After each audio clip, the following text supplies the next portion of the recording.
வந்தவாசியில் பாபர் மசூதி நிலத்தை முஸ்லிம்களிடம் திருப்பிக் கொடுக்க வலியுறுத்தி எஸ்டிபி கட்சி சார்பில் கண்டன ஆர்ப்பாட்டம்.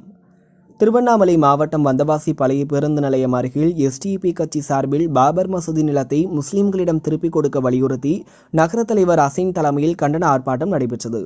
இந்த ஆர்ப்பாட்டத்தில் மாநில செயலர் முகமது அன்சாரி கண்டன உரையாற்றினார்.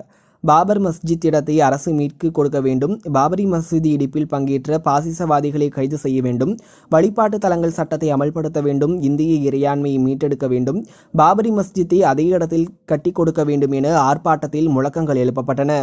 இந்த ஆர்ப்பாட்டத்தில் மாவட்ட செயலர் ஏஜாஸ் அகமது, துணைத் தலைவர் ஷபீர் பாஷா, தொகுதி செயலர் நசீர் உசேன், நகர செயலாளர் ரஃபி, நகர துணை செயலாளர் அப்துல் ஷாஜகான், தொகுதி துணைத் தலைவர் ராஜா முகமது உள்ளிட்ட 100க்கும் மேற்பட்டோர் கலந்து கொண்டனர்.